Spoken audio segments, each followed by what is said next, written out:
is his former opponent in Dillian Whyte. The body snatcher was expected to face Dominic Brazil in Cardiff, but now takes on the Nordic nightmare Robert Helenius. We caught up with Dillian this week, who says he will not be taking Helenius lightly. It's a good fighter, two-time European champion, won a lot of regional titles and stuff. 25 win, 1 loss. He's a very good fighter, very strong amateur career as well. At one stage of his career, he was meant to be the next Vladimir Klitschko, so they was really building him and pushing him at one stage. He's had a couple of slip-ups along the way, but really experienced fighter, especially compared to me. He's very experienced compared to me. How long has it been on your radar for? Has there been any chances of fighting in the sort of years? Well, he's never really been on my radar, to be honest. It's only like this fight we've looked at him because obviously I'm very close now to world title fight, Isle of Champions is title, so we've been chasing a lot of title fighters for the past few years. Been unlucky securing the title fights we want, but you know, we're here now and you know, that's it, man.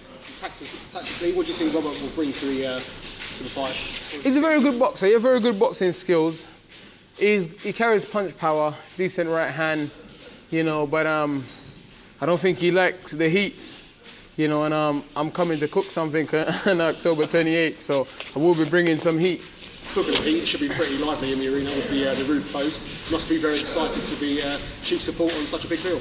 Yeah, you know, for me, this for me is prolonging my career and progressing. You know, I mean, you know, I want to get as much experience as I can in these big shows because I know the big fights coming sooner or later. They can't avoid me for much longer, so I was going to get experience in big shows. The first time I fought in a big show, I wasn't experienced enough, and I didn't enjoy it. I soak it up enough. I was just too in kill mode, fight mode. So I just went out. But now I've got a couple of experience on big shows now, so I'm used to it now. But this is another level. You know, this is another level. So it's another stepping stone in my career to take on board and to obviously enjoy the event, enjoy the atmosphere, and go out there and perform. You know. I guess it's a case of getting the win, looking good, and forcing the way into a shot for a world title early next year.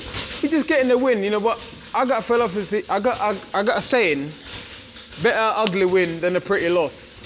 You know, better ugly win than a pretty loss. So I'll do whatever I got to do when I go out there, you know. Just looking more widespread across the heavyweight division. Who do you think's number one at the minute in the division? You know, they're gonna say. AJ, isn't it? He's got 3 of the belts, so he's the number 1 at the minute, you know? He's number 1 at the minute. He's got 3 of the belt, and he's the only one that's actually fighting anyone. Deontay Wilder is a chump. I haven't fought a mandatory in over 2 years. Joseph Parker is defending his world title on YouTube, so that shows his level, you know? How can he be a world champion defending a world title on YouTube? You know, that says it all. That just shows his level, so at the minute, AJ is the man, isn't he? He's got 3 belts, so... If you was the master of your own destiny, which world champion would you sort of hand-pick to fight?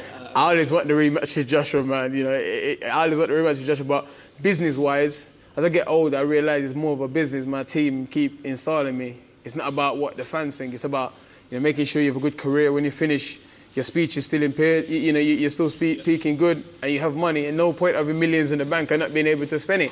So, I would like to fight Joseph Parker, Deontay Wilder. I believe they're the 2 weakest world champion, and they set up a massive dust-up with me and AJ over here, Wembley or Cardiff or wherever, you know, and maybe even in another country, maybe in Ireland, maybe in Jamaica, who knows, you know, even in Nigeria if he wants to fight there. I'll fight him in Nigeria. World heavyweight title fight in Jamaica, that'd be good, Spence, wouldn't it? Could do the podcast from out there. Well, it's true, very true, but you know what I mean, it's a bit rough out there on certain parts, you know that. And I'll definitely send some boy to sort you out.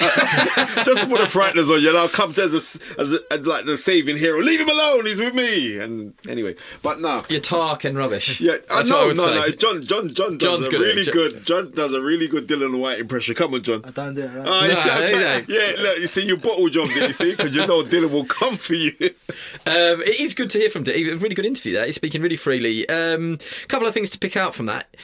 He wants the AJ rematch, doesn't he? And he thinks Deontay Wilder's fighting is a chump. Yeah, well, you know what? It's like Deontay Wilder did address him, right? And he addressed the fact of Dillian Whyte saying like, you're not one, and blah, blah, blah, blah, and everything else. But you know what? For you to drum up interest in the UK, I think Eddie Hearn, right? I'm paraphrasing, offered him $4 million. to come over to fight Dillian Whyte, and he turned it down. Was it 3 million? 3 million. 3. So I told you, paraphrase it. No reason. Yeah. Well, I told you. Don't listen to don't dwell on the facts too much. But still, that's a lot of money compared to what you're fighting for, because you're picking up 1.5s, maybe 2s. So if you're getting that, and we're talking pounds sterling to come over here, the pound's strong right now.